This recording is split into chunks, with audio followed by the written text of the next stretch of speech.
तो हनुमान जी के मंदिर के ठीक बगल में एक पुलिस स्टेशन है, असली घटना है, इसी कलिकाल की 50-60 साल पुरानी, और 50-60 तो ज्यादा बोल दिए मैंने, शायद 30-40 साल पुरानी घटना होगी।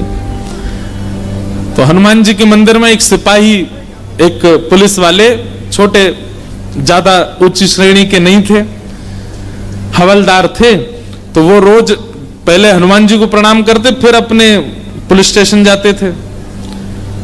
तो हनुमान जी में उनकी इतनी निष्ठा थी, कई बार वो हनुमान चालीसा पाठ करके हनुमान जी को देखते और नेत्र बंद करते, 4-4 घंटे बैठे रह जाते मंदिर में।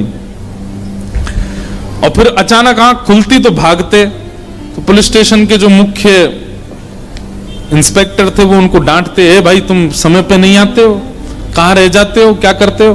बोले मैं हनुमान जी के मंदिर में बैठा रह जाता हूं बगल में। तो मैं सुबह ही जाता हूं, पर मैं क्या, बोले भक्ति वक्ति करनी है तो वर्दी उतारो, उसी में लगे रहो।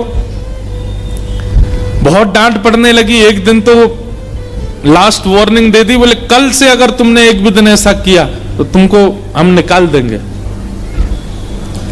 लेकिन बेचारे रोज हनुमान जी के पास आते। हनुमान जी के प्रति उनका कोई संबंध था, या तो भाई मानते थे या कुछ मित्र मानते, कुछ मानते थे।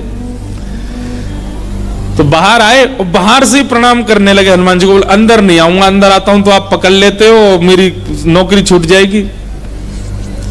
बाहर से प्रणाम करके जाने लगे तो मन बेचैन हो गया कि नहीं, क्या नौकरी इतनी बड़ी है मेरे लिए कि मैं हनुमान जी को बाहर से देख रहा हूं?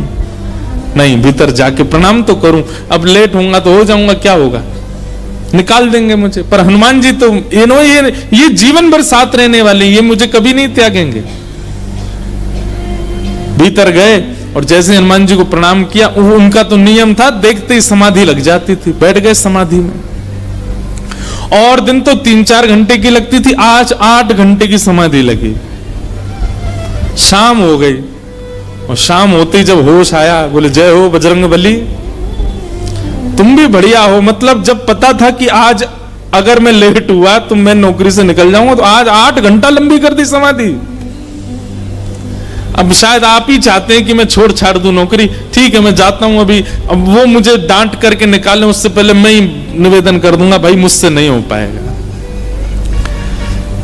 भीतर गए, इंस्पेक्टर साहब से जाकर के बोले भगवान आप रोज रोज मुझे डांटें, उससे अच्छा मैं आपसे निवेदन कर दूं, मैं इस नौकरी के लिए बना नहीं हूं, आप मुझे निकाल दीजिए।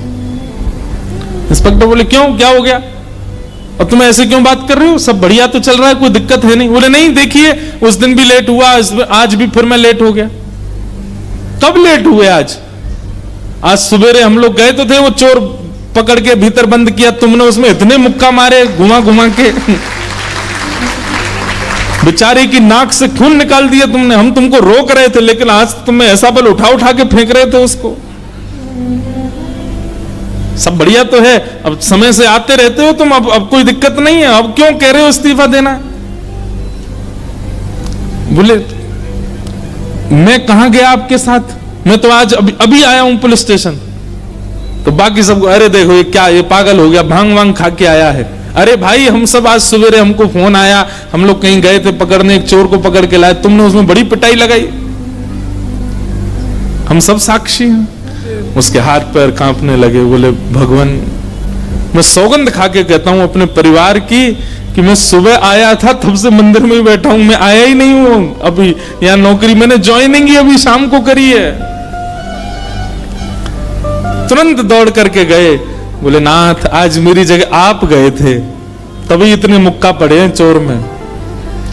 हनुमान जी महाराज गए उसकी जगह। इसका मतलब ये नहीं है कि कल एग्जाम है और आप कहो हे पंडरीनाथ आप ही मेरा रूप धारण करके चले जाओ, पास करवाया हो मुझे। ये तो भक्ति भाव पर निर्भर करता है, जिसका प्रेम अतीत होता है। और एक बात बिल्कुल शुद्ध तरीके से समझ लीजिए, संसार के लोगों को आकर्षण करने के लिए रूप है, संसार के लोग आकर्षित स्वरूप से होते हैं, संसार के लोग आकर्षित आपके वस्त्रों से होते हैं। ठाकुर जी का आकर्षण का केंद्र मानवों का केवल और केवल सरल स्वभाव। जितना सरल स्वभाव वाला व्यक्ति उतने ज्यादा आकर्षित ठाकुर जी होते हैं उससे।